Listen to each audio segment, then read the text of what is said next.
бул ишти кылсаң дагы кылбасаң дагы өлөсүн, эмне кылсаң дагы бул жашоодон кетесиң.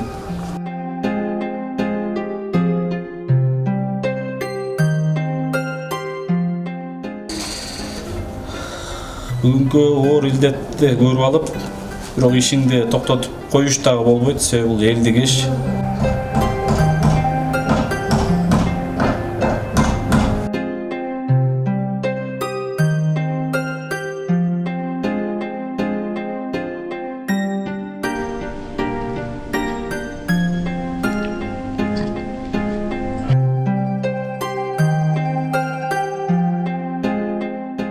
Эмне из калат, кандай жумуштар калат, кийинки муундар үчүн эмне калат деген ойдо жашашыбыз керек экен.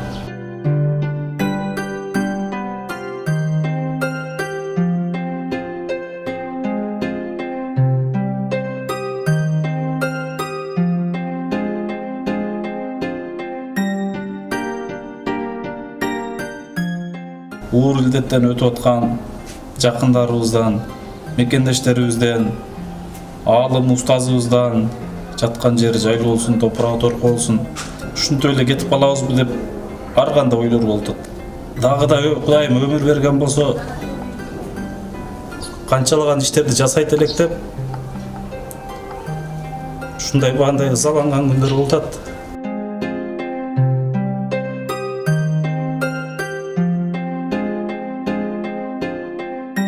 Чындыгында жакыныңы жоготкон кандай гана оор.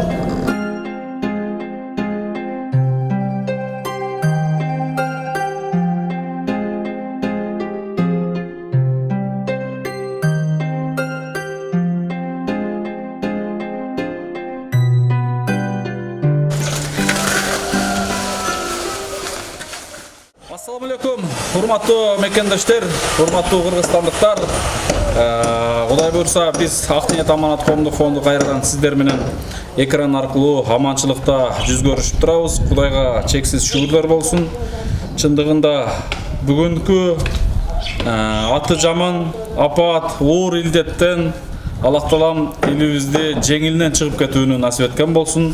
Урматтуу мекендештер, бүгүн чындыгында тобо келтире турган заман болуп турат. Бүгүн чындыгында бири-бирибизге дуа кылып, бири-бирибиз үчүн көп Алла Тааладан, Кудайдан көп дуа кылып, бири-бирибиздин ден соолугу үчүн, бүгүнкү күндө ооруп аткан инсандардын ден соолугуна көп дуа кылуу үчүн көп Алладан жалбарып, сурана турган убакыт болуп турат, урматтуу мекендештер. Бүгүн бизде сонун кабар бар. Мынакта бир ушундай карап койсоңуздар болот. Табаса татнайм. Жүр келчи. Ак ниет аманат коомдук фондунун кичинекей бир жылдызы бар.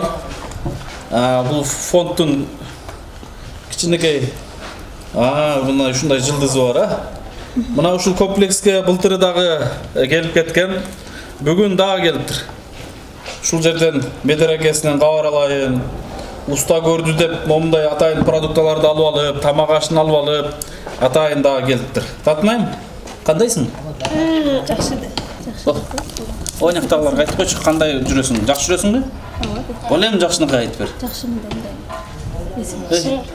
Кече анализ тапшырдың, Индияга жөнөттүң, Кандай чыгыптыр? Жакшы. Кудайга шүгүрлөр болсун, ушул кыз сонун болуп ойноп, чуркап, күлүп калганына себепкер болгон жалпы элибизден Алла ыраазы болсун. Кече эле 2 жыл мурун ушул кичинекей кызды коомчулукка чыгарып, урматтуу мекендештер, сейрек кезде ушучу ооруга чалдыгып калды, жардам бериңиздер, Индияга апарып бир жакшы кылып келүүгө себепкер болуп калыңыздар деп сиздерге кайрылганбыз. Кудайга шүгүрлөр болсун, сиздердин жардамыңыздар менен. Көрдүңүздөрбү? Жакшы болуп келип, анан момтеп апасын жетелеп алып, кайрадан бизге жолбосо бели журтка кызмат кылып атат, колунан келишинче жардам берип атат, материально, морально колдоп атат. Жок дегенде келип, жакшы сөз айтып, иштерибизге бир каалоо тилек айтып кеткендик дагы бул чоң жардам. Бүгүнкү күндө биз үчүн өтө бул чоң жардам.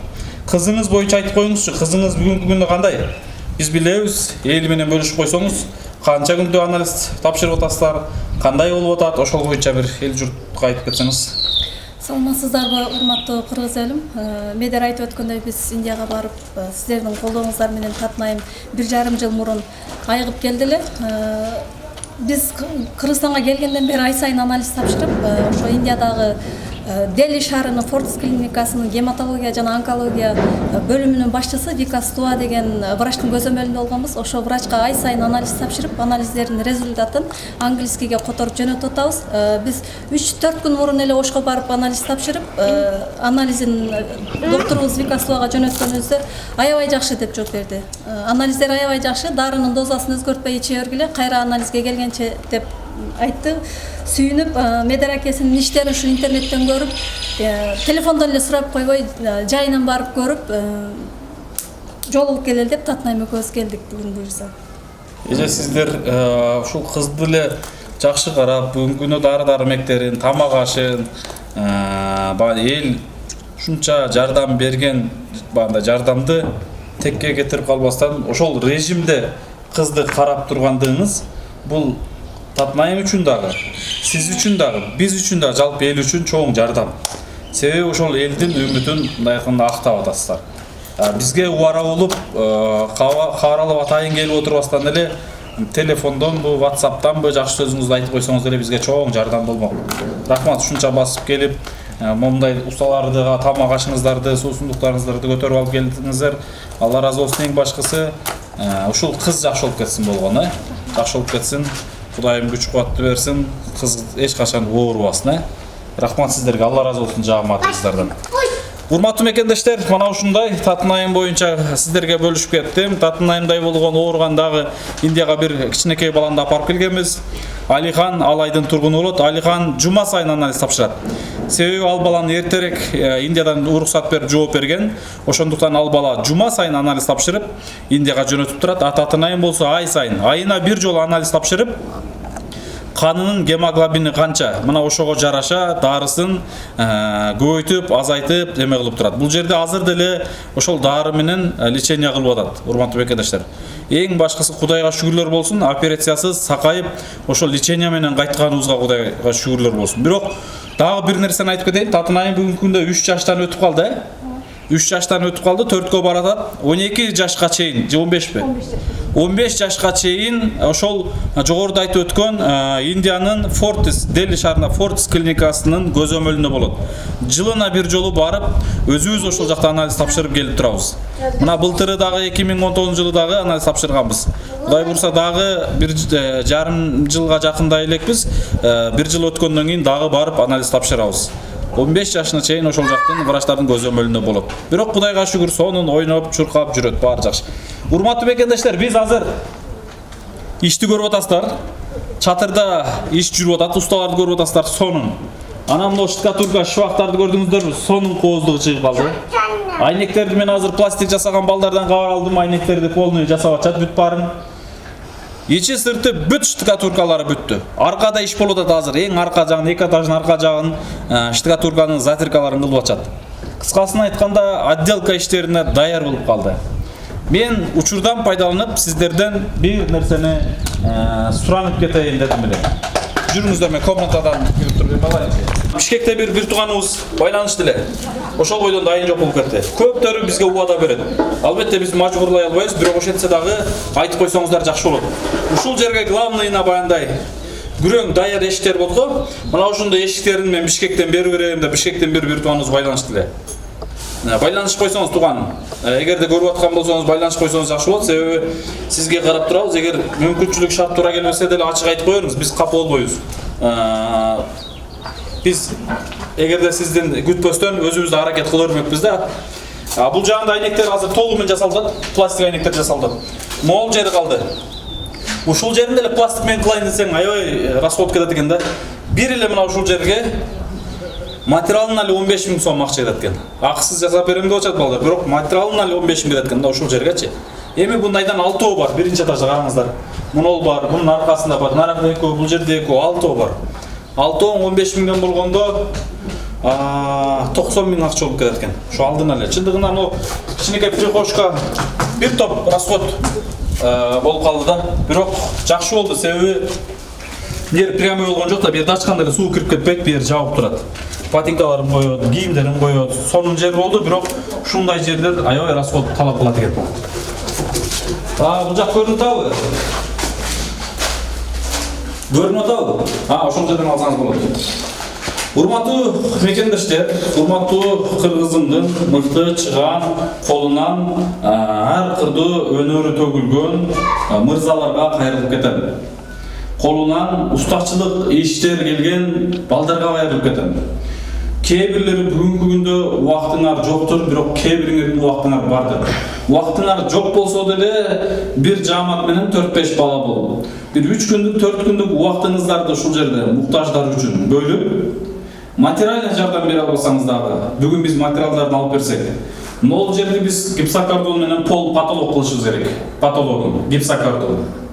Ичкеркисине гипсокартон же МДФ кылабыз. Бир комнатасы гипсокартон, бир комнатасы МДФ. Кадимки эле жыгачтар бири-бирине кие турган болду, билесиздер.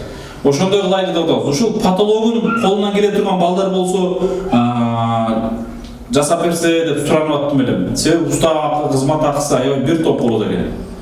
Азыр бүт бардыгын потологун бүтүп алгандан кийин анан стенага киришебиз. Стена болсо, эмне кылайлы, мен ушуну да сиздер менен бир кеңешким келип турат, атайын. Бир бөлмөсүн, мен бул главный кухня зал бөлмөсүн обой кылып, ичкерки спальня бөлмөсүн жөн эле колер менен свет берип койсокпу? Же колер менен бериш үчүн алдынан шпаклевка тартыш керек, ал шпаклевка муздак болуп калат. Ошол аябай ой болуп атат. Эгерде обой кылсаң зор болот эле, бунун баардыгына обойдун өзүнө эле бир 100 канча миң акча кетет. Мына комнатанын өзүнө 5-6 урлон обой кетет. Мисалы 5 урлон обой кеткен болсо, бул жерде жалпысынан 18 комната бар. 18 комнатага 90 урлон обой кетет экен. 90 урлон обойдун эң средний эле 1200 сом. 2,5 миң сомго чейин бар, билесиздер. 600-700-800 сомдо обойлор бар, алардын кагаз, жармаштыргандан көрө жармаштырбай эле коюшун керек. Себеби мындай сыйрылса, жыртылып да кетет, сыйрылып да кетет. Эмнеге полумоющий, супер моющий эмес, полумоющий обой коюш керек. Бир комнатасын биз сөзсүз обой кылабыз. Экинчи бөлмөсүн ойлонуп атабыз, кичине расход жагын үнөмдөп башкача кылсакпы деп ойлоп атабыз. Эми расходуна эме болуп калсак, колдоочулар болуп калсак, бүт баарын обой кылсак жакшы болот. Анан потологун гипсокартон, урматтуу мекендештер, ушул гипсокартонуна жардам бере турган балдар болсо караш койсоңуздар дейт элем. Анан полу. Мына пол азыр биздики даяр, көрүп атасыздарбы? Полу стяжканы тегиз куйулган, атайын атсеп майда жуулган шагыл менен тегиз куйулган. Бунун үстүнө эле биз кадимки эле фольга, жылуулук фольганы же болбосо пеноплекстен гармошка жуказ болот. Ошону таштап туруп эле үстүнөн ОСБ таштайбызбы, же ламинат таштайбызбы, материалыбызга карап, шартыбызга жараша. Кече Россиядан бери туганыбыз половой жыгач бербей 30-ка дейт. Аны деле койсоң болот. Ал 3 комната калайыктуу берирем деди. Бул жерде бир комнатасы бүткөн, жалпысынан 18-17 комнатасынын полу бар. 18 комнатанын потологу бар. Анан 18 комнатанын стенасы бар. Ушул жагына урматтуу мекендештер, колуңуздардан келишинче жардам берүүңүздөрдү мен суранам. Ушул күнгө чейин ушунча кыйынчылыгынан өттүк бугдакка ал жагынан жеңилдик алдым. Нар жагына деле бүтөбүз буну. Эйлерине тапшырабыз, бирок кайрылып кетер элем да, себеби азыр бул жерде 2 бригада уста иштеп атат. Ошол 2 бригадага жардам болот эле, иш дагы батыраак кетет эле. Биз азыр мына айтып атпайбы, бул уже отделкага даяр мына комната мисалычы. Эгер отделочный уста келип калса, мисалы, бирөөлөр кылып берем деп 2-3 бала келген болсо, биз мына бир семьянын үйүн берип коебуз. Материалын алып берем бардыгын. Мына ушул бир семьянын комнатасын бүтүрүп берсе, мейли бир комнатасын бүтүрүп берсин. Келе, биринчи потологун жашнакка кагып берет. Эгер шарты мүмкүнчүлүгү убакыты кыска болсо, потологун эле кагып берсе жакшы болот. Анан убакыты кыскараак, узагыраак болгон болсо, потологдон кийин стенасына обой жармаштырып берсе, андан да жакшы болот. Мен жамааты менен, достору менен сүйлөшүп, уста балдар менен сүйлөшүп, жок дегенде бир семьянын ички отделкасын биз бүтүрүп беребиз деген балдар болсо, андан да жакшы болот. Biz sразу 2 комнатанын потологуна материалын алып беребиз, мисалы бир балдар келсе. Анан эле обойлорун, расстап обойлорун алып берет элек, анан полду алып берет элек. бир бригада келип жок дегенде бирден бүтүрүп кете берсек жакшы болот эле. Анын кызмат акысы дагы бизге кыйла жеңил болот эле деп атам да. Бул жерде бир топ квадрат метр бар да. Кызмат акысы чындыгында бизде кыйла ойго салып атат. Материалы деле айттым го, материалы 18 комнатадан 90 000 акча болот. Эгерде бир бөлмөсүн биз жөн эле краска кыла турган болсок, же ак кылып койсок деле болот да, урматтуу мекендештер. Мына ичкерки спальный жатак комнатасын акка бир свет кошуп, койлер кошуп, жакшынакай свет ак берип койгон болсоң, мына жылуу болот да.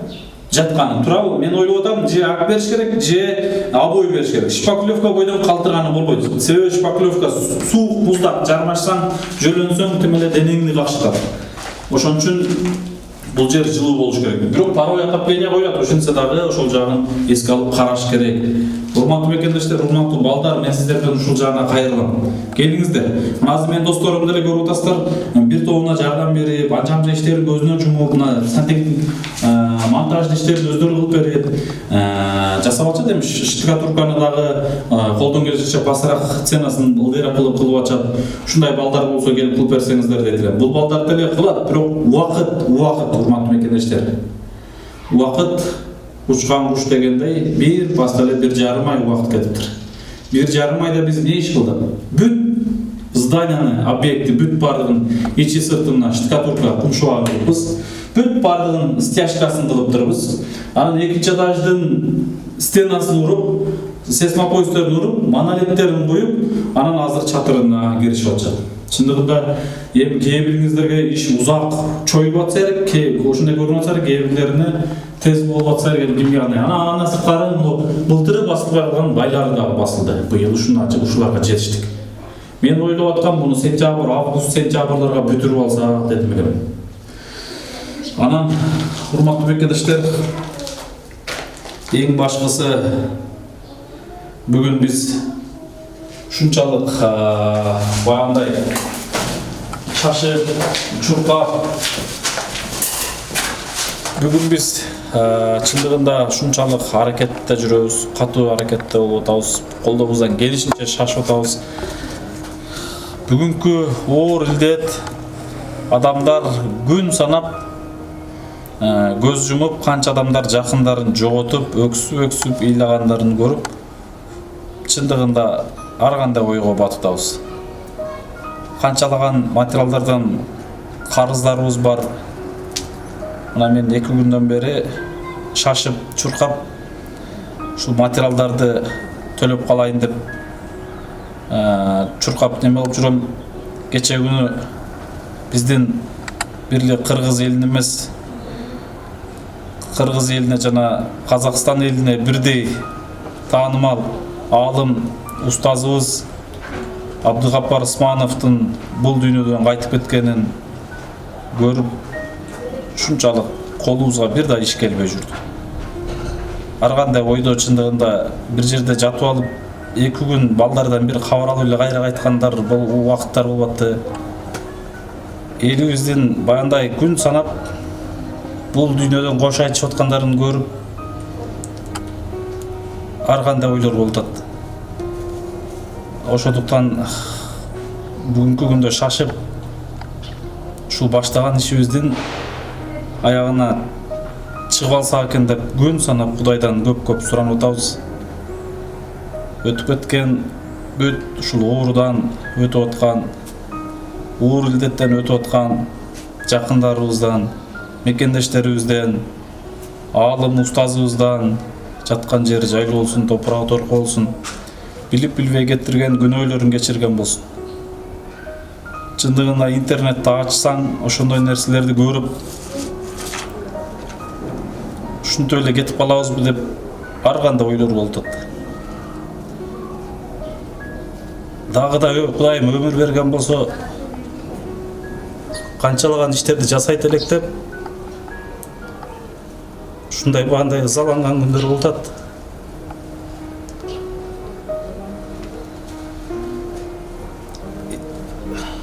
Кечирим сурайм албетте баарыңыздардан. Эң башкысы ар бир инсандын Алла Таалам ниетине жеткирип, тилеген ой максаттарына жеткирип, анан бул дүйнөдө карызы жок, кайтканды өзүнүн мекенинде кайтканды Алла Таалам насип эткен болсун. Чындыгында жакыныңы жоготкон кандай гана оор. Бүгүнкү күндө ар бир өтүп аткан биздин бир боор, бир мекендештерибиз баардыгы биздин жакындарыбыз. Көрүп алып, колуңан келишинче ошолорго чуркап жардам берейин дейсиң, бирок колуңдан эч нерсе келбейт экен. Ушунчалык аракет кылайын дейсиң, бирок колуңан келгени ушул нерсе болуп атат. Эми ар бир инсан колунан келген жумушун жасап турса, анан көп ушул ооруп аткан инсандар үчүн дуа кылып, жакшы нерсени Кудайдан тилек кылып турсак, Кудай кааласа бул күндөр дагы өтөт иншалла. Канча өмүрүбүз калды бир гана Кудайга амалын. Канча күнүбүз калды, канча жашайбыз, артыбызда эмне калат, эмне из калат, кандай жумуштар калат, кийинки муундар үчүн эмне калат деген ойдо жашашыбыз керек экен. Мына ошол аалымдар айтчу дайымда. Бул ишти кылсаң дагы, кылбасаң дагы өлөсүн. Эмне кылсаң дагы бул жашоодон кетесиң. Ошондуктан акырет жашоого даярдангыла деп жүрүп, мына өздөрү бул жашоодон кетип калып атышат.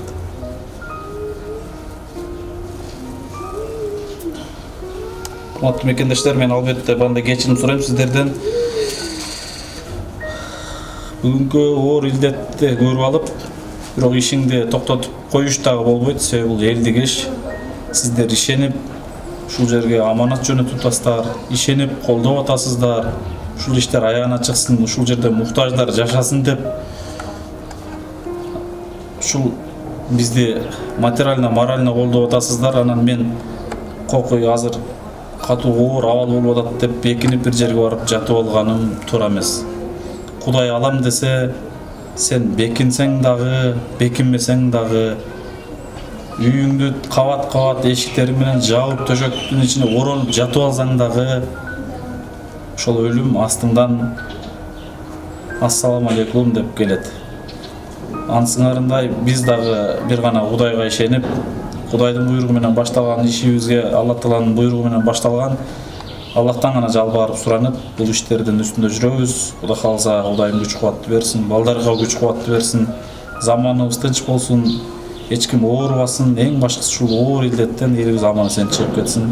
Баарыңыздарга чоң рахмат айтам, урматтуу мекендештер. Тынч болуңуздар, аман болуңуздар. Анан сактыкка кордук чоктойт. Ар бириңиздер өзүңүздөр үчүн же болбосом жаныңыздардагы жүргөн жакындарыңыздар үчүн өзүңүздөрдү эhtiyat кылып сактансаңыздар деп айта элем. Баарыңыздарга чоң рахмат. Ассаламу алейкум.